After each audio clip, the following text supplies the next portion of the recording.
Hello and welcome to Ghost Tutorials. Good morning. This is Vidyut Kumar. In the last class, we learned about inflection, lexical lexeme. Now we are going to discuss accent, morpheme, and syllable. Accent. Accent means balaghat, a particular stress of voice upon certain syllables or word, tone, and modulation of voice. किसी पदांश या शब्द पर दबाव अथवा जोर देकर बोलना बलाघात कहलाता है। ABILITY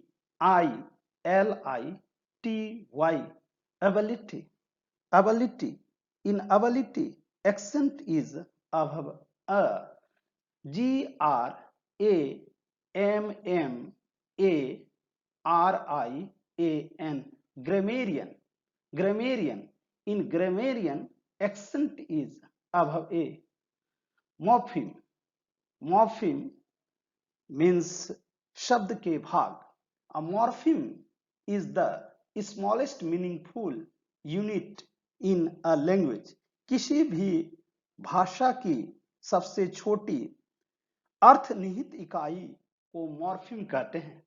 A morpheme is not identical to a word.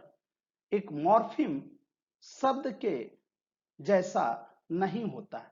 The main difference between them is that a morpheme sometimes doesn't stand alone, but a word by definition always stands alone. इसका तात्पर्य यह हुआ कि मॉर्फीम कभी कभी अकेले नहीं आता है, यह किसी शब्द के साथ अर्थात आगे या पीछे शब्दों के साथ जुड़कर आता है। बट अ वर्ड लेकिन एक शब्द जैसा कि शब्द का परिभाषा है, ये हमेशा अकेले आता है, यानी इसका यूज हमेशा अकेला स्वतंत्र रूप से होता है। Morphemes, there are two types of morphemes. The first one is free or unbound morpheme and the other one is bound morphemes. Bound morphemes are subdivided into two parts: prefixes, suffixes. Prefix means उपसर्ग, suffix means Pratyaya. Free or unbound morphemes. Free or unbound morphemes can function independently as words. Free और unbound morphemes स्वतंत्र रूप से क्रियान्वित किए जा सकते हैं शब्द के समान, जैसे such as town, dog. It can appear with lexemes, यह शब्द के भाग के समान ही प्रतीत होता है, such as town hall, dog house. Bound morphemes appear only as parts of words.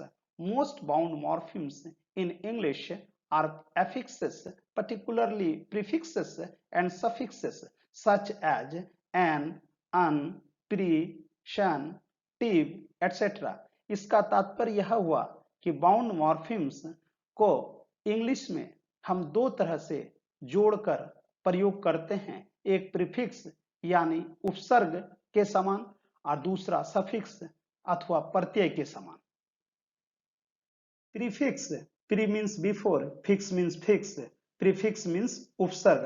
A particle और word which is placed before a word is called prefix such as pre, am, an, etc. एक शब्द या शब्द का कोई छोटा सा अंश जो किसी शब्द के पहले प्रयुक्त होता है उपसर्ग कहलाता है। सफिक्स प्रत्यय, प से प्रत्यय, प से पीछे। To append a letter or syllable to the end of a word in the formation of a word is called suffix. इसका अर्थ यह हुआ कि किसी अक्षर या शब्द को जब हम किसी शब्द के पीछे जोड़कर एक नया शब्द बनाते हैं तो उसे प्रत्यय कहा जाता है, सच एज नेस, वाई, इज्म, फूल, etc. Able, able prefix, suffix. en able में जोड़ने के पश्चात एनेबल एक नया शब्द बना जिसका अर्थ हुआ शक्ति युक्त बनाना या सामर्थ्य देना। एबल के पीछे नेस ऐड करने पर एबलनेस एक नया शब्द एब्स्ट्रैक्ट नाउन बनकर आया। इसका अर्थ होता है चतुराई या प्रवीणता। BALM balm. बाम मीन्स मलहम, सुगंधित औषधि, शांतिदायक औषधि। अब बाम के साथ एक प्रीफिक्स M और सफिक्स Y लगाकर मीनिंग में हुए चेंज को देखते हैं। बाम के आगे EM प्रीफिक्स ऐड करने के पश्चात एम्बाम एक नया शब्द जनरेट होता है जिसका मीनिंग होता है मलहम लगाना, शांति प्रदान करना या सुगंधित बनाना।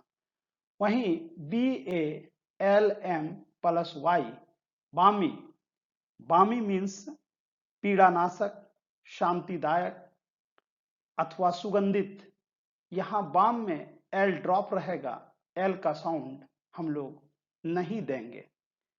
Now we look at some examples regarding prefix and suffix. Pre means पूर्व, pre plus fix, prefix means उपसर्ग, pre plus paid, prepaid means Purvadatta, Purvadatta means जिसका भुगतान पहले ही किया जा चुका है। M plus power, empower, empower means अधिकार देना या अधिकार रखना।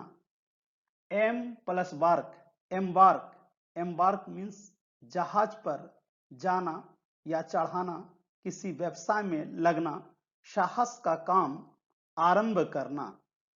N plus reach, enrich, enrich means समृद्ध बनाना, अमीर बनाना। Enlist, N plus list equal to enlist, enlist means फौज में भर्ती करना, नाम लिखना अथवा सूचीबद्ध करना। Un plus happy, unhappy, unhappy. Un plus natural, unnatural, unnatural means अप्राकृतिक। Words plus suffix. First one is ness. Rich plus ness equals to richness means अमीरी। Kind plus ness equals to kindness means दयालुता। Second one is Y. Health plus Y. Healthy, not healthy. Healthy means स्वस्थ, तंदुरुस्त। Wealth plus Y. Wealthy, not wealthy. Wealthy means धनी, धनवान, धनाढ्य। I, third one is ISM. Ism, not ism. Patriot plus ism. Patriotism means देशभक्ति। Hindu plus ism, Hinduism means हिंदुत्व। Fourth one is full. Hand plus full, handful, handful means मुट्ठी भर। Mouth plus full, mouthful, mouthful means मुंह भर। The next one is syllable. Syllable, syllable means शब्दांश। A syllable is a unit organization for a sequence of speech sound. Syllables are often considered the phonological building block of words.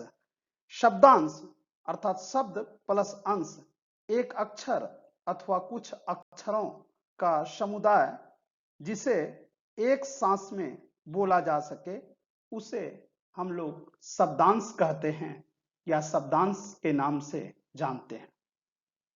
Syllable, शब्दांश।